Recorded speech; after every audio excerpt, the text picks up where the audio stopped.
સરદાર બાગમાં તરસ્યા હૈયા। ઉનાળાની ગરમી છે, કાળઝાળ ગરમી છે। ગરમીમાં ઠંડક મળે તે માટે લોકો બાગ બગીચામાં જાય છે। લીલાછમ વૃક્ષોની શીતળ છાયામાં હાશકારો અનુભવતા હોય છે। પણ આજના વહીવટીતંત્રના કારણે એવા ઘણા ઐતિહાસિક બાગ બગીચાઓ છે જેની માઠી દશા બેઠી છે। વાત મહાનગર ભાવનગરની છે કે જ્યાં ઐતિહાસિક સરદાર બાગ મેન્ટેનન્સના અભાવે વેરાન જેવો બની ગયો છે।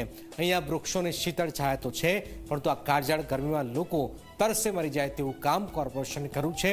શું છે સરદાર બાગની વેદના, આવું જોઈએ, જાણીએ, સમજીએ।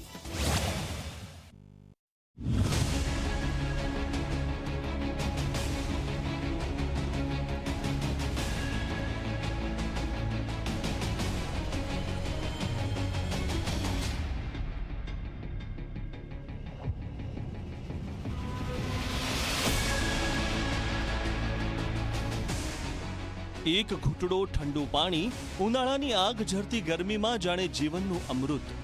પરંતુ ભાવનગરના ઐતિહાસિક સરદાર બાગમાં આ અમૃત માટે લોકોના હૈયા તરસ્યા છે।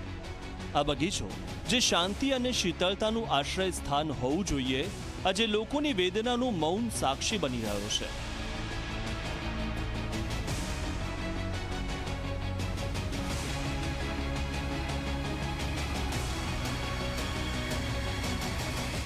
આ બગીચાની હરિયાળી આંખોને શાંતિ આપે છે, પણ ગળું સુકાયું હોય ત્યારે આ હરિયાળી પણ નિરર્થક લાગે છે। સરદાર બાગના તમામ વોટર કુલર બંધ છે। એક ઘડીની રાહત માટે આવતા લોકોને અહીં મળે છે ફક્ત નિરાશા અને તરસની તીવ્ર વેદના। અત્યારે કાળઝાળ ગરમી છે, પાણીની તો ગમે એને જરૂર પડે છે, અને અત્યારે આમાં 5-6 જેટલા એવા સ્ટેન્ડ છે પાણીના, એ કમ્પ્લીટ બનશે, એકાદું ચાલુ છે, પણ એમાં પાણી પીવા લાયક નથી।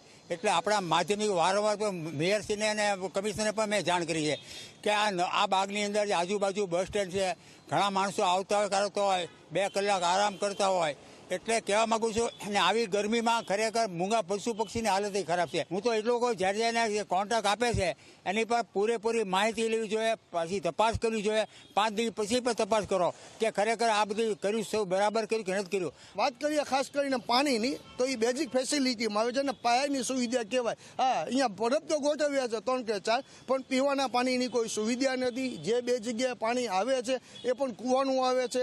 એટલે મારી તો એવી માગણી છે કે ભાઈ કોર્પોરેશને પોતાને પીલ ગાર્ડનમાં કોર્પોરેશનનું શુદ્ધ પાણીની લાઈન ખેંચી અને લોકોને પીવાના પાણીની સગવડતા પૂરી પાડવી પડે। એક બગીચો જેમાં હરિયાળીની હૂંફ હોવી જોઈએ, આજે મૌનમાં ડૂબેલો છે। એક ઘૂંટ પાણીની ઝંખના જે હૈયાને હચમચાવી દે છે। શું આ બગીચો ફક્ત દેખાવની શોભા બની રહ્યો છે? શું લોકોની આ તરસની વેદના કોઈ સાંભળશે ખરું? હું એવું માનું, ભારતીય જનતા પાર્ટીના આ શાસકો અને ખાસ કરીને ભાવનગરમાં કરોડો રૂપિયાના કામ કરી નાખે છે, પછી એની જાળવણી કરવી હોય, જાળવણી રાખી શકતા નથી।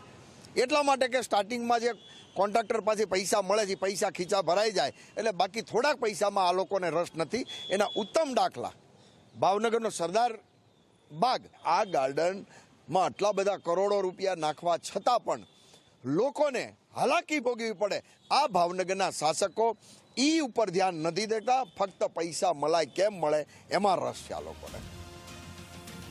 જ્યાં વૃક્ષોની શીતળ છાયા હોય ત્યાં હૈયાને હાશકારો મળવો જોઈએ, પરંતુ સરદાર બાગમાં આજે લોકોના હૈયા તરસથી તપી રહ્યા છે। આ તરસનો અંત લાવવાની જવાબદારી કોની?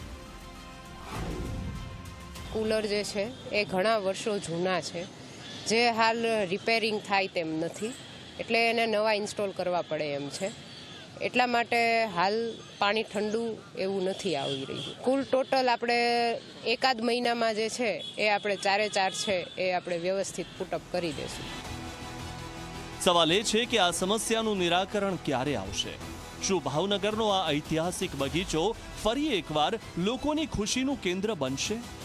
સવાલો અનેક છે, પરંતુ આશા રાખીએ કે સરદાર બાગ ફરી એકવાર લોકોના હૈયાને શીતળતા આપશે। નવનીત દલવાડી, ઝી મીડિયા, ભાવનગર।